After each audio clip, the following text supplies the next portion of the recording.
Hey Void, how you doing? Been a little while, not terribly long considering how much I've been posting lately, but this one took me a little while to get through. Now, in going back through the Shutter annals, I came across Crystal Lake Memories, the complete history of Friday the 13th, and thought, yeah, sure, I could throw the documentary up, no problem, bang that one out, and jump right on it. And then I saw the running time. I knew this was going to take some time. Because Crystal Lake Memories isn't half-assing this. This one goes over everything Friday the 13th related.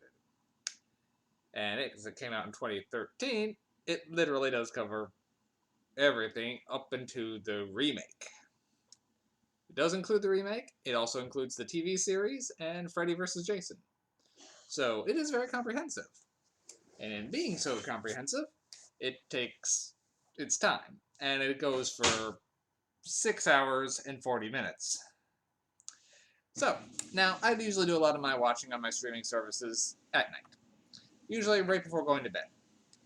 My partner usually begins bunking down at about 2 a.m., and so I fire up my Shutter then, and we'll generally watch a horror film between 2 and 4 a.m.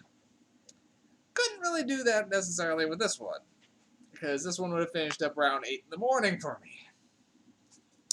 So I had to do this one in bits and pieces, do little bites. It did have nice handy chapter segments, so I was usually able to stop every couple of chapters and stretch my legs, because woof. But that said, I did not find this boring. I was found it quite entertaining. And everyone just seemed to have a lot of respect and showed how much they enjoyed making the films and with how much of the cast members they got back or crew members to talk about things. It was very insightful, very enlightening. I learned a lot. And what that is a little of an odd thing to try to review on my show here because it's a documentary. It's like not like I can comment on the acting or I mean they did have a feel like a little mini segment with Corey Feldman like duplicating the I'm gonna lay it to you straight about Jason thing, kind of bookending it. And Corey Feldman was kind of the narrator, but it's kind of hard to call that really like acting. And I can't really talk about the special effects because they were talking about the special effects. But it was fascinating to see how they did a lot of the more creative kills and exactly how they worked with the prosthetics and the blood pumping. And so this, while the documentary itself is not rated, it is pretty much an R-rated documentary because they show the death scenes from Friday, and in fact they'll show some of the extended ones that didn't make it in, which were trimmed down by the censors.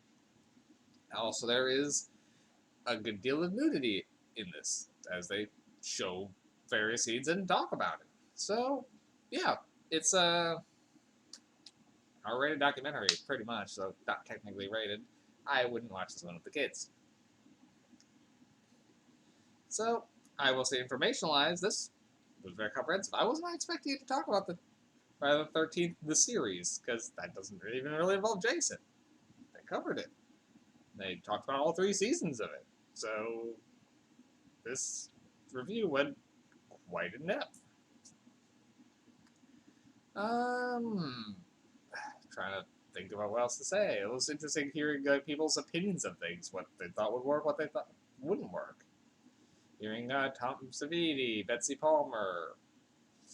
Uh, Even towards the end, they had Wes Craven and Robert Englund talking about things, and Alice Cooper. Anyone who had their hands anywhere on a Friday the 13th film, pretty much if they were alive, shows up. There's quite a bit going on here. So, I'm going to rate this one fairly highly because the main thing of the documentary is if it's boring, it's a dud. This one I didn't find boring. I found this fascinating. I'm going to put this one up there. The length made it hard, but I'll give it an 8 MacGuffins. It was fun. I enjoyed watching this. It's going to be kind of a shorter review because how do you critique a documentary other than, yeah, it was informative? So apparently they did make one little bit of a mistake that I learned from reading IMDb. They report that one actress passed away, but she actually did not pass away. She, as of last year, was still alive. That was Susan Jennifer Sullivan, who, yeah, they mistakenly mentioned that she passed away in Boston. Or passed away, but a woman with the exact same name passed away. So, odd little bit of a coincidence there. So, it looks like they tried to do their research. But that was a little bit there. I will say the ending kind of got me where it has all the actors going over like some of their favorite and most known lines. So, which was it was fun just to hear them now just reading off their iconic ones, and then you'll just cut to David Mears, who I want to make sure I'm getting. Was David or Derek Mears? It might have been Derek. Why am I messing that up? Of course, going through the cast of this is just the entire cast of all the Fridays, so it's kind of hard for it to pop up. I think it was Derek Mears, actually, now that I'm thinking about it. Anyway, it cuts to him doing who played Jason in the most recent one. He's just staring silently, and every so often I'll cut back to him. It's like, yep, he has to be quiet because Jason. I don't know, gave me a chuckle. Alright, so that's about all I can really go into on this one because, well, it's a documentary. If you've got 6 hours, more than 6.5 hours to kill, it's worth it. So, if you're interested in all the history of Friday the 13th, check it out. It's worth watching. Have a good night.